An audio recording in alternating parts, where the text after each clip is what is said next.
When Maya was a child, her mother had the sort of instincts that make neighbors suspect witchcraft. If a cookie was missing, her mother could name the day, the hour, and the culprit's preferred hand. Left, she's always guilty with the left, before even lifting the biscuit tin lid.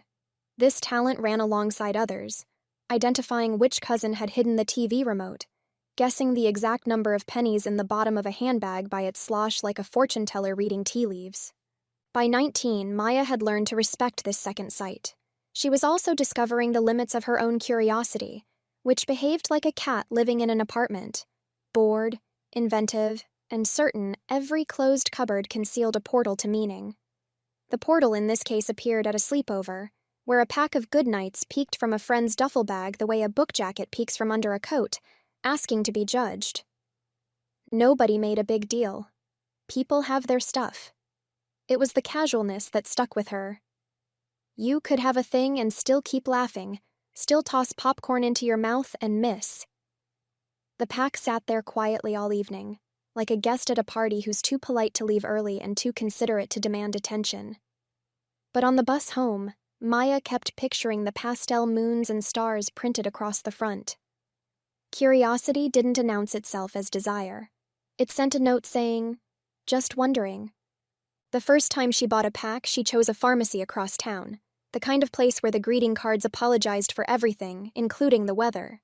She pretended to browse vitamins for several geological eras, then slid the package into her basket as if saving it from a life of crime. At the register, she purchased gum, shampoo, and a sympathy card in case the cashier needed a decoy narrative.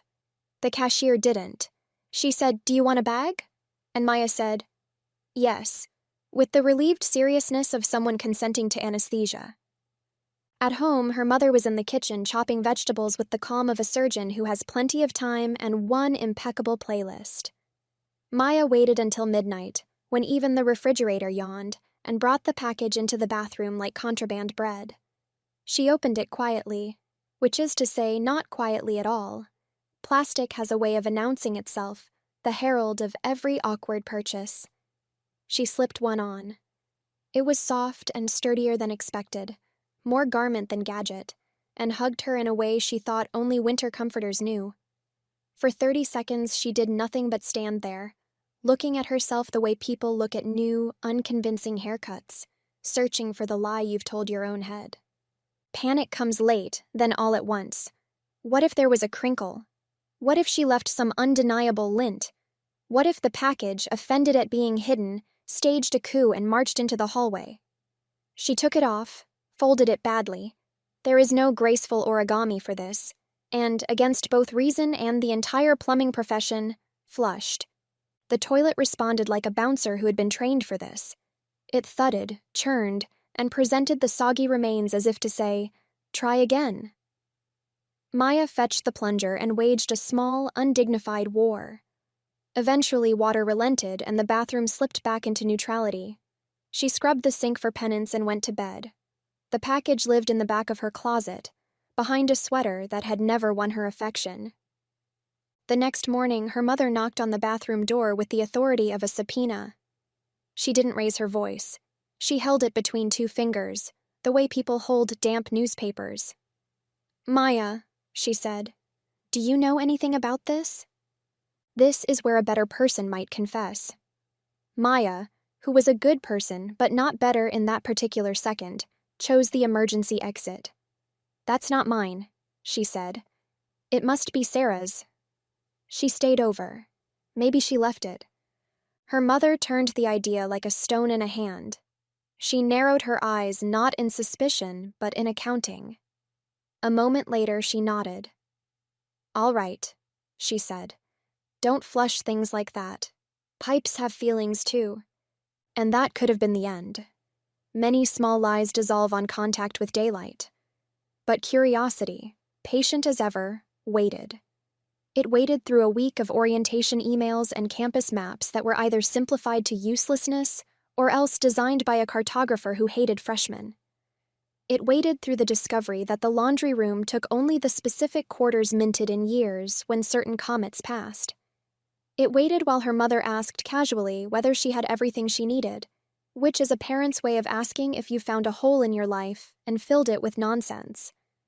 Weeks later, on a Wednesday gently misnamed Hump Day by people who like their optimism with coffee, Maya opened her laptop and found herself looking at a shopping cart icon that seemed to pulse like a telltale heart. The internet softens shame the way snowfall softens traffic noise.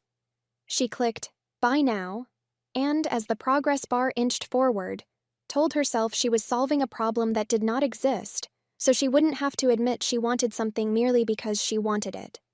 The box arrived while her mother was at work. It could have held anything: shoes, textbooks, regrets. Maya lifted it to her room and slid it into the closet behind the sweater again, as if the sweater were a witness she kept having to bribe. That night, she brushed her teeth for an unnaturally long time, like a novelist padding a chapter count. She listened for the house. Her mother was a quiet sleeper, but the house snored in its materials, wood settling, pipes sighing, the neighbor's cat delivering a lecture outside the window. When the lecturing stopped and the refrigerator resumed its gentle humming, Maya tugged open the closet and took one out. She felt less furtive than she'd expected. Less jewel thief, more stagehand pulling a prop into the wings. She changed in the dim light of her desk lamp. The object made its modest rustle, which in that hush loomed like thunder. She stepped into it and pulled it up, then paused, hands at her waist, as if waiting for the garment to introduce itself. Beneath her cotton pajama bottoms, the shape was almost comic, like hiding a paperback inside a pillowcase. She tested a step. It was quiet. She tested another and felt the odd, mild embrace of something designed for certainty in a world that rarely offers any. "If pants are a contract, I'll hold everything in place if you promise to get on with your day." Then this was a rider, a clause carved out for the anxious and the curious alike. She sat on the edge of her bed and waited to feel ridiculous. When it didn't arrive, she felt something else. A gentling. Not joy. Not thrill. Something humbler, like the relief of double knotting your shoelaces before a long walk. She imagined telling this to anyone and immediately imagined not telling this to anyone forever. Some comforts don't survive translation. She lay back, the pajamas a flimsy alibi, and stared at the faint texture of the ceiling where the plaster recorded old repairs like pale scars. At 1 a.m, she rose to check the door. It was closed, but she wedged a paperback against it anyway, because paranoia appreciates props. She returned to bed, then climbed out again to rearrange the blanket so its drape was casual in a way that required 20 minutes of labor. Each step was an argument with fear dressed up as interior design. Finally, she settled, listening to the clock tick like a dry, reasonable person reminding an excitable person that time moves in only one direction. The next morning, she woke with the peculiar sensation that she had borrowed someone else's night. She folded the thing carefully, the way you fold a polite note you never intend to send, and tucked it into the back of her drawer under old t-shirts from school events where nobody cared who won. She moved through the day attentive to sound, the whisper of her pants, the squeak of the floorboards, half expecting the universe to clear its throat. It did not. The universe had other people to bother. At some point, secrets enroll you in their graduate program. You start with the seminar on making sure the closet door looks ordinary, progress to the art of the casual answer, and finally wind up in advanced rationalization, where the professor opens by saying, "Who among us hasn't lied to build a safer place to sit inside our own heads?" The syllabus is long. The assignments are pass-fail. On Saturday, bolstered by this dubious education, Maya dusted her room, wiped the baseboards the way people do when they're avoiding thinking, and tucked the package neatly back behind the sweater. She thought of the lie about the toilet and the way her mother had accepted it, not because it made sense, but because it required the least rearranging of furniture inside the day. Sunday passed like a well-behaved dog. Monday arrived with paperwork. Tuesday, her mother decided to clean. There is the ordinary cleaning that recognizes dust as a roommate, and then there is the sort that treats dust as a slur. Her mother was in the latter mood. She attacked the living room with vinegar and the bathroom with patience, then drifted into Maya's room with a temperature that could preserve fruit. "Don't worry," she said through the doorway, the universal opener for sentences that guarantee worry. I'm just tidying. Maya sat at her desk pretending to be absorbed by an article about study habits. The article recommended flashcards, which felt both quaint and aggressive, as if the author had never met modern distraction. In the closet, hangers clicked. In the closet, something shifted. The silence after the shift was so loud that Maya looked up. Her mother stepped out of the closet holding the package. She did not look angry. She looked like a person reading the instructions on a rental car key fob. She set the package on the bed carefully, like it might run. "Do you want to tell me what this is about?" she asked. Remembering the toilet incident, Maya moved instinctively toward the story that had saved her then. She almost reached for it the way you reach for a coat you no longer like but keep for weather. But even a liar knows that a lie ages. She needed a fresher jacket. "I've been having accidents," she said. The word sounded like a quaint euphemism for a tragedy in a small town. "At night," she added, as if this narrowed the field to something rational. Her mother's face changed the way the sky changes when a cloud decides it has done enough. She sat beside the package and smoothed the bedspread with 2 fingers. "Why didn't you tell me?" "Because telling you would make it real," Maya thought. "Because I started this because I was curious, and now I'm staying because the lie is a raft and the river is fast. Because confession feels like I am asking you to pick a side in a debate I haven't finished having with myself." Aloud, she said, "I didn't want you to worry." Her mother nodded, and in the nod, Maya recognized the instinct that had always made her dangerous at detecting missing cookies. It wasn't supernatural. It was love dressed as surveillance, attention sharpened by years of listening to doors close and wondering what wind had made them shut. "All right," her mother said. She stood, patted the package as if it were a pet she was learning to respect, and placed it by the nightstand. "If you need them, use them.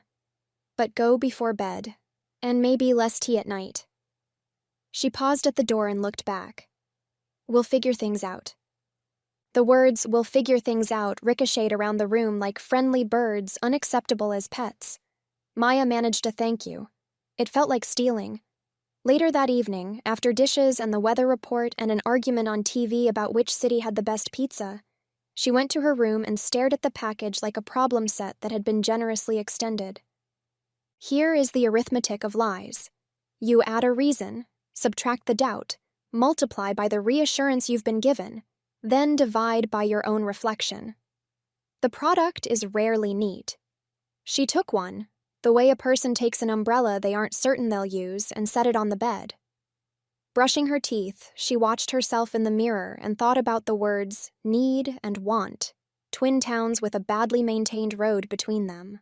She pulled on her pajama bottoms first, then the object beneath them, reversing the sequence because it made her feel less like she was doing what she was doing. It fit as before. Quiet, reliable. In bed, she listened to the house settle. She thought of the campus she would soon inhabit, the roommates who would one day borrow her stapler and perhaps her calm. She imagined the lie following her like a shy dog, not misbehaving, just present. She didn't dislike the dog. She didn't want to explain it either.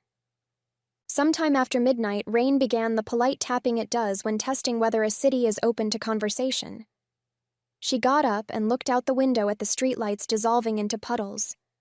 The world seemed washed, which is the world's favorite trick when people are busy complicating themselves.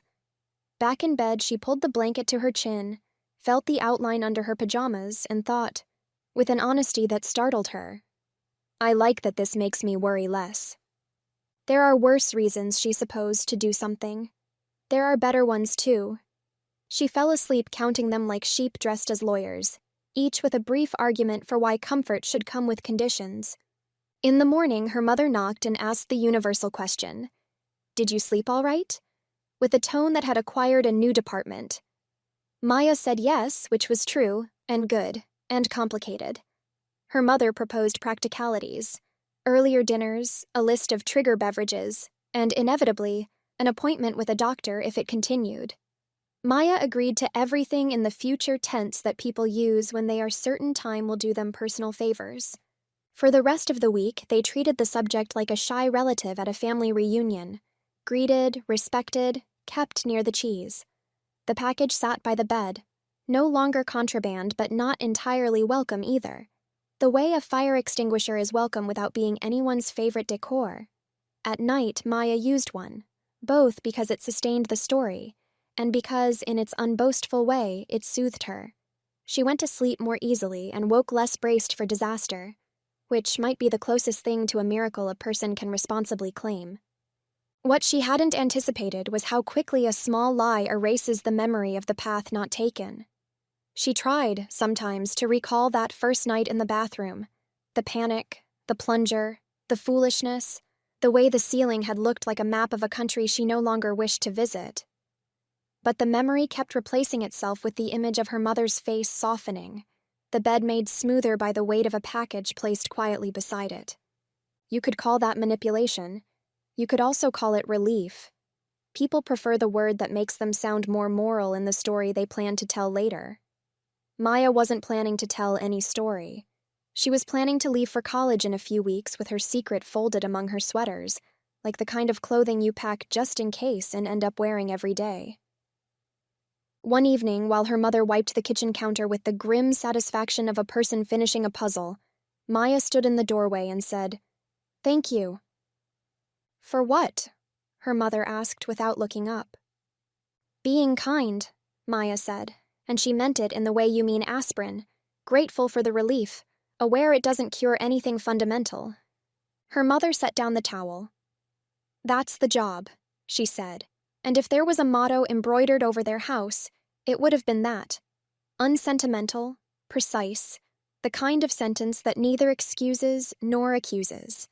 Then she added lighter, "But if you flush anything weird again, I'm moving." Maya laughed, and the laugh felt like a bridge she could cross both ways. Later, in bed, she pulled the blanket up and listened to the rain audition for a larger role. The night pressed its cool palm against the window. She closed her eyes and allowed herself for once to stop arranging the furniture in her head. The lie kept quiet at the foot of the bed like polite luggage. She slept. And so the first part of Maya's secret did not end with a revelation or a punishment or a lesson anyone could embroider on a pillow. It ended with the steady domestic rhythm of ordinary kindness, an object tucked under pajamas, and the knowledge that while the truth would insist on itself eventually, it had, like some guests. If you enjoyed the stories, please support the channel by liking and subscribing. Remember, my channel is not monetized, and I write most of the content myself. On occasions when I don't, it's sourced through emails from trusted contacts. Please feel free to like, share, and subscribe. If you're able to, consider making a donation to support our channel. Your support means a lot. Thank you so much for watching, and I look forward to sharing more stories with you.